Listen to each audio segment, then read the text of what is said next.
দিত না, নৌকা মার্কা যদি না দিতে আমরা ভোট দিতাম না। নির্বাচনে আওয়ামী লীগকে অংশ নিতে দেওয়া হয়নি, কিন্তু ভোটে আওয়ামী লীগারদের কেন লাগবে বলেন তো?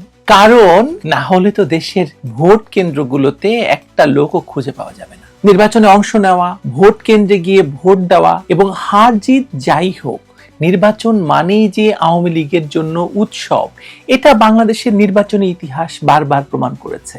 এমন কোন নির্বাচন নেই যাতে আওয়ামী লীগ অংশগ্রহণ করেনি। আর সে কারণেই এখনো ভোটারবিহীন নির্বাচনের বাস্তবতাকে মিথ্যা প্রমাণ করার জন্য 3 দলীয় জোট সরকারের প্রধান নেতা ডক্টর ইউনূসের মাথা থেকে বেরিয়েছে যে সরকার ভুয়া কিছু জরিপকারী প্রতিষ্ঠান দিয়ে জরিপ করিয়ে তারা বলতে চাইছে যে আওয়ামী লীগের সমর্থক ভোটারদের ভোট নাকি হরে দরে বিএনপির বাক্সে যাবে। দেশের প্রতিটি বাড়ি থেকে যারা আওয়ামী লীগের সমর্থকদের জোর করে উচ্ছেদ করেছে, লাখ লাখ মামলা দিয়ে যারা আওয়ামী লীগের নেতাকর্মীদের নাজেহাল করে ফেলেছে, মব করে যারা আওয়ামী লীগারদের ব্যবসা বাণিজ্য দখল করেছে, আর দেশব্যাপী আওয়ামী লীগের প্রতিটি অফিস যারা দখল করে রেখেছে, এমনকি ধানমন্ডি 32 ভাঙাতেও যারা বুলডোজার দিয়েছে, সন্ত্রাসী সরবরাহ করেছে, তাদের বাক্সে পড়বে আওয়ামী লীগের ভোট, একথা পাগলেও বিশ্বাস করবে?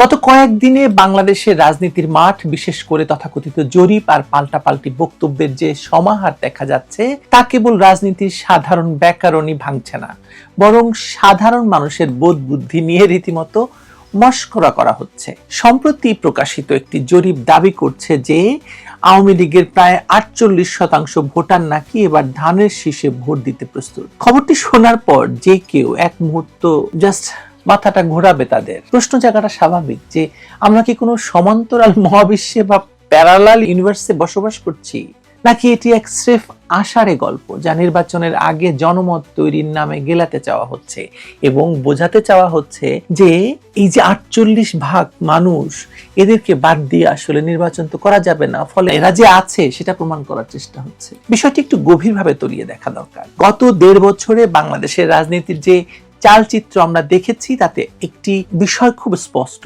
আওয়ামী লীগ এবং বিএনপির মধ্যকার সম্পর্ক কোনো সাধারণ রাজনৈতিক বিরোধীর পর্যায়ে আর নেই, এটি অস্তিত্বের দ্বন্দ্বের রূপ নিয়েছে। ধরুন আপনি 75 থেকে চিন্তা করুন, বঙ্গবন্ধুকে হত্যা করে বিএনপির জন্ম হয়েছে।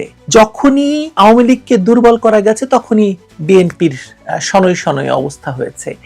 এবং 2024 সালে আরো বড় প্রমাণ হয়েছে যে আওয়ামী লীগকে সরিয়ে দিলেই বিএনপি এবং জামায়াতের মধ্যে কোনো পার্থক্য আমি দেখি না। বিএনপি এবং জামায়াতের রাজনৈতিক উন্নতি ঘটে, কারণ তখন আসলে রাজনীতি কিছু বলে কিছু থাকে না। যে বিষয়টার কথা বলছিলাম, যে বিষয়টা স্পষ্ট, আওয়ামী লীগ এবং বিএনপির মধ্যকার সম্পর্ক এখন আর কোনো বিরোধ নয়, এটা একটা অস্তিত্বের দ্বন্দ্ব।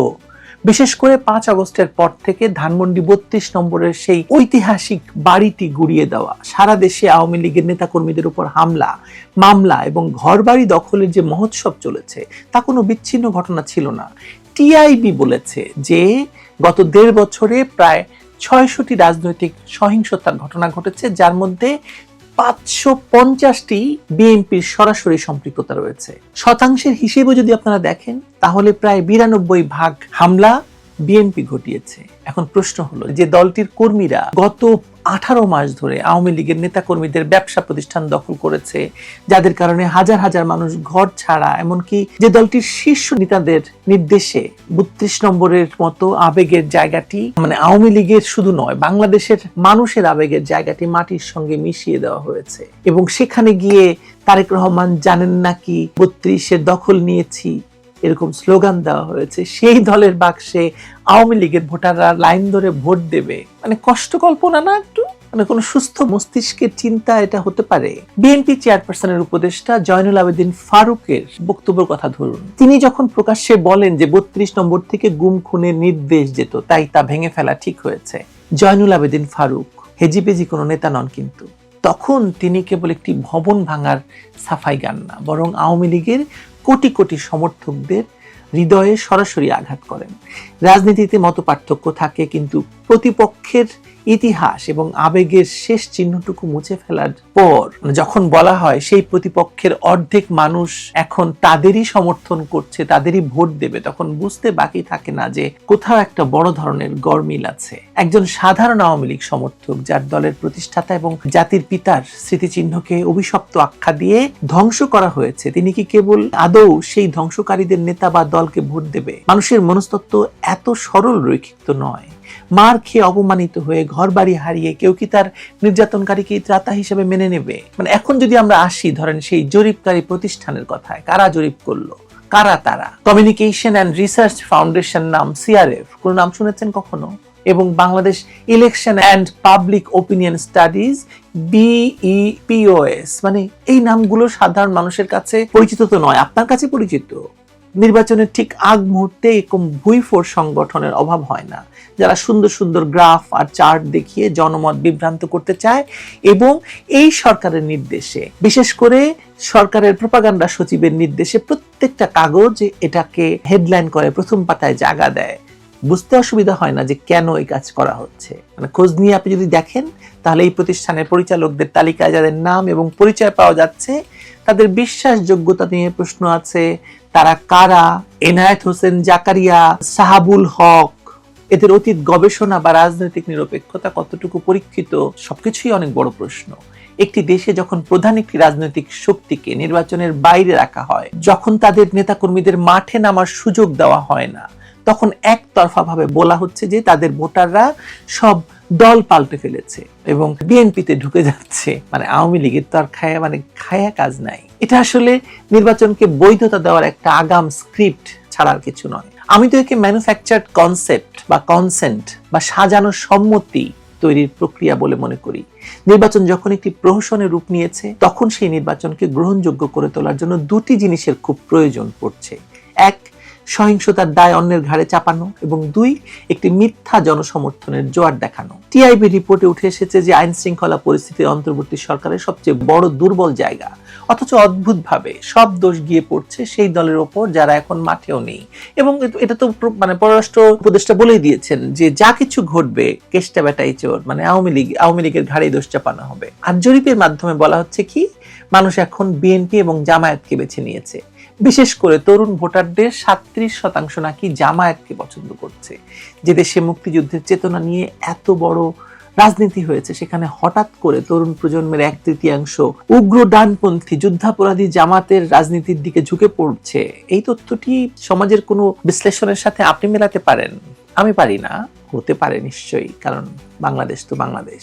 নাকি এখনো এটাই সেই সাজানো ছকের অংশ, যেখানে বোঝানো হচ্ছে যে দেশ এখন পুরোপুরি ভিন্ন পথে হাঁটছে?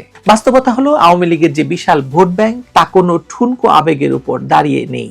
এটা আপনি বিশ্বাস করার কোনো দরকার নেই। নো ভোট নো ভোট, এটা সিদ্ধান্ত হয়ে গেছে। এটি দশকের পর দশক ধরে তৈরি হওয়া একটি লয়ালিটি, এই আওয়ামী লীগের ভোট ব্যাংক। তাদের আনুগত্য কার প্রতি? নির্বাচনের প্রতি, ভোট বাক্সের প্রতি, নৌকা মার্কাটার প্রতি। যারা দলের দুঃসময়ে পাশে ছিল, যারা 21শে আগস্টের গ্রেনেড হামলার পরও দল ছাড়েনি, তারা কি গত 1.5 বছরের মামলা আর হামলার ভয়ে হঠাৎ মত পাল্টে ফেলবে?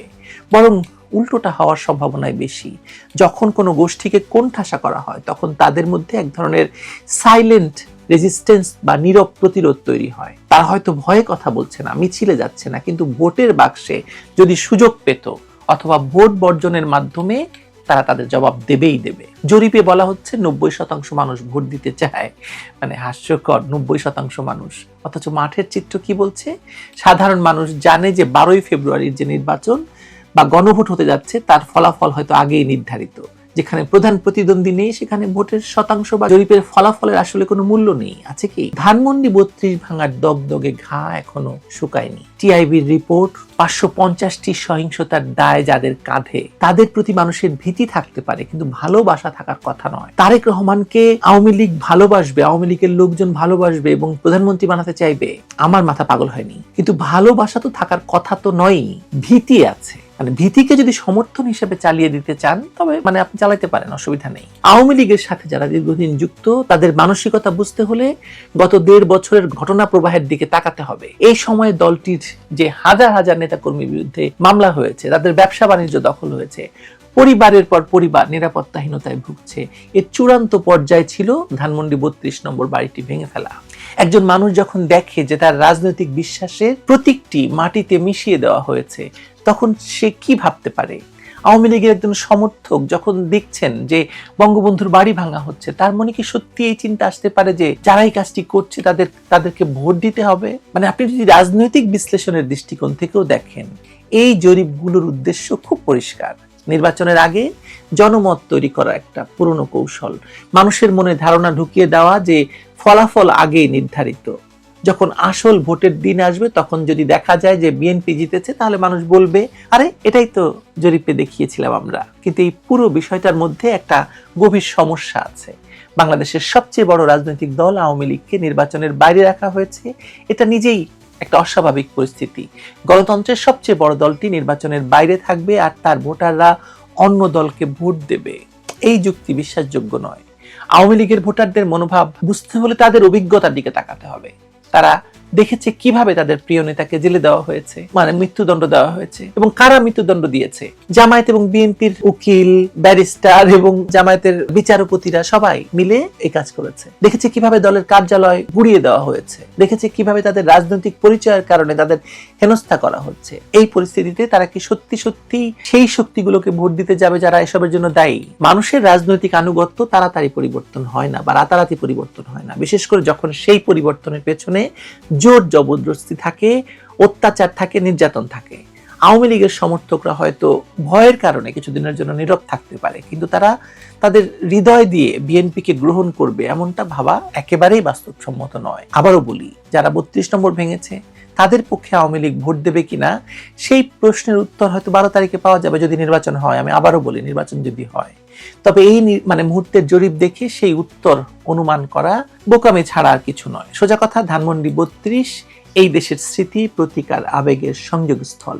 যে বাড়িটি স্বাধীনতার স্থপতির স্মৃতি বহন করে, সেটি নিয়ে অবজ্ঞা বা হামলার ভাষা রাজনীতির বাইরে এক ধরনের নৈতিক সীমানা অতিক্রম করে ফেলেছে। তাই যখনই কোনো পক্ষ থেকে 32 নম্বর ভেঙে ফেলা ঠিক হয়েছে ধরনের উস্কানিমূলক বক্তব্য শোনা যায়, সেটা আওয়ামী লীগ মনস্ক ভোটারদের মনে শুধু ক্ষোভ তৈরি করে না, বরং এই আচরণকে মনে করে যে এটাই ফ্যাসিবাদী আচরণ। এতদিন ধরে আওয়ামী লীগকে ফ্যাসিবাদী বলেছে যারা, তারা সবচেয়ে বড় ফ্যাসিস্ট। মানে প্রেসার বাড়লে তারা সাধারণত 3টি পথে যায়: ভোটে না যাওয়া, বিকল্প স্বাধীন প্রার্থীকে বেছে নেওয়া, অথবা প্রতীকী প্রতিবাদ দেখানো।